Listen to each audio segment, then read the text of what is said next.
अस्सलामुअलैकुम फ्रेंड्स, उम्मीद है आप सब खैरियत से होंगे। आज हमारा लेक्चर नंबर 4 है अकाउंटिंग का।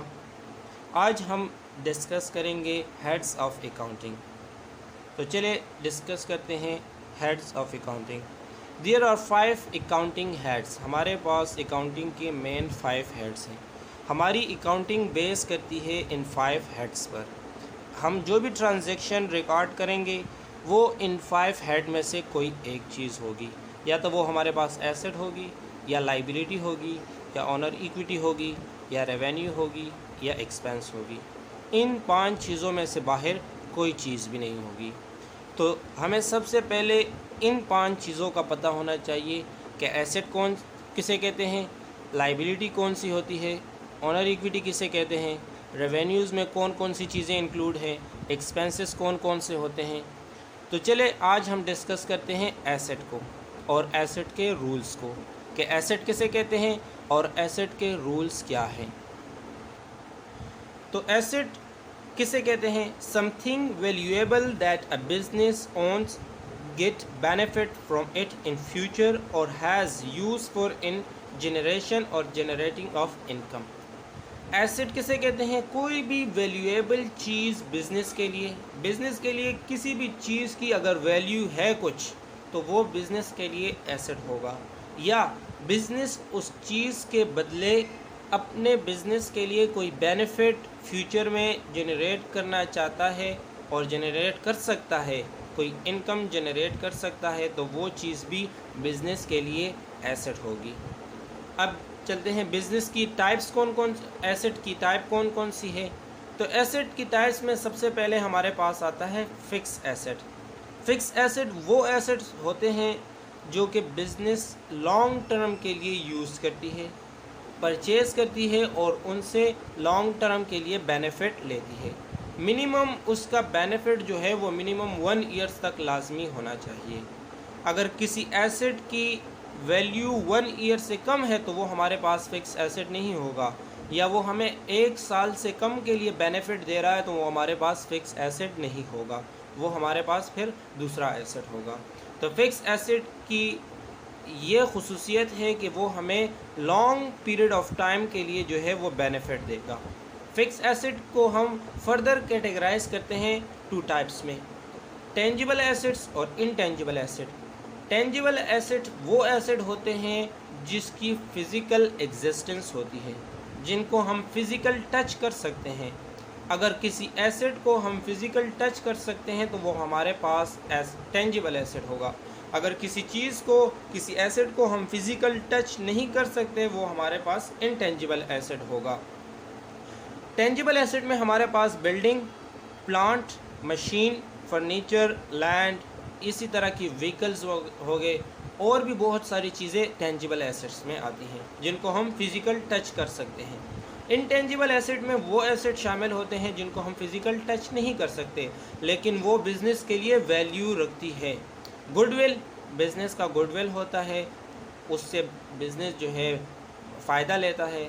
इसी तरह copyright, patents, long term advances या ट्रेडमार्क बिज़नेस का जो होता है, वो बिज़नेस असल में टच फिज़िकल एग्जिस्टेंस नहीं रखती जिसको कोई टच कर सके, लेकिन वो बिज़नेस के लिए वैल्यू रखती है, उससे बिज़नेस को फ़ायदा होता है। इसीलिए ये भी फ़िक्स एसेट की 2 टाइप्स हैं जो कि बिज़नेस के लिए वैल्यूएबल होती हैं। दूसरा हमारे पास है करंट एसेट। करंट एसेट वो एसेट होते हैं जो कि 1 ईयर से कम के लिए हम यूटिलाइज़ करते हैं, यूज़ करते हैं, जिसका बेनिफिट जो है वो हमारे पास 1 साल से कम हो, तो वो एसेट जो होते हैं वो करंट एसेट होते हैं। उसमें हमारे पास कैश इन हैंड हो गया, कैश एट बैंक हो गया। हमारे पास हैंड में कुछ कैश है जो कि हमें इजीली उसको यूज़ कर सकते हैं। हमारे पास बैंक बैलेंस है ऑर्गेनाइजेशन का या पर्सनल अगर इंडिविजुअल बिज़नेस है तो पर्सनल बैंक में अगर कोई पैसे हैं तो वो हमारे पास करंट एसेट में होंगे। अगर ऑर्गेनाइजेशन है तो ऑर्गेनाइजेशन का बैंक में अकाउंट होगा, उसमें कुछ बैंक बैलेंस होगा, कुछ कैश होगा, तो वो भी बिज़नेस के लिए करंट एसेट है, क्योंकि वो 1 साल से कम के लिए होगा। मीन्स कि वो 1 साल के अंदर अंदर यूज़ हो जाएगा, इसी तरह इन्वेंट्री, रिसीवेबल्स जो होते हैं, बिल्स रिसीवेबल्स, डेटर्स, जितने भी हमारे किसी पर अगर फॉर एग्ज़ाम्पल किसी को हमने क्रेडिट पर सेल की है तो वो हमें लाजमी विद इन द 1 ईयर जो है वो हमें पेमेंट लाजमी करेगा, क्योंकि हम इसको ज़्यादा टाइम के लिए छोड़ नहीं सकते। इसी तरह प्रीपेड एक्सपेंसेस जो होते हैं, हमने एडवांस में कुछ एक्सपेंसेस दिए हैं, पे किए हुए हैं इंश्योरेंस के, रेंट के, तो वो भी हमारे पास करंट एसेट में आएंगे। लास्ट में हमारा तीसरा जो है वो है फिक्टिशियस एसेट। असल में फिक्टिशियस एसेट ओरिजिनल एसेट नहीं है, लेकिन हम इसको एसेट इस तरह कंसिडर करते हैं क्योंकि ये हम पीरियड ऑफ टाइम पर हम इसको डिवाइड कर देते हैं। हमने कुछ एक्सपेंसेस किए होते हैं जो कि ह्यूज एक्सपेंसेस होते हैं, ह्यूज अमाउंट होती है, हम उनको एक साथ ही एक्सपेंसेस में रिकॉर्ड नहीं कर सकते, प्रॉफिट एंड लॉस अकाउंट में रिकॉर्ड नहीं कर सकते, क्लेम नहीं कर सकते, क्योंकि उस पर हमारे बिज़नेस को बहुत बड़ा उससे हमारे बिज़नेस पर बहुत बड़ा असर होगा। तो इसीलिए हम उसको पीरियड ऑफ टाइम पर डिवाइड कर देते हैं। फॉर एग्ज़ाम्पल हमने प्रिलिमिनरी एक्सपेंसेस किए हैं, बिज़नेस हमने स्टार्ट किया है तो हमारे स्टार्ट में जो एक्सपेंसेस होते हैं उसको हम प्रिलिमिनरी एक्सपेंसेस कहते हैं।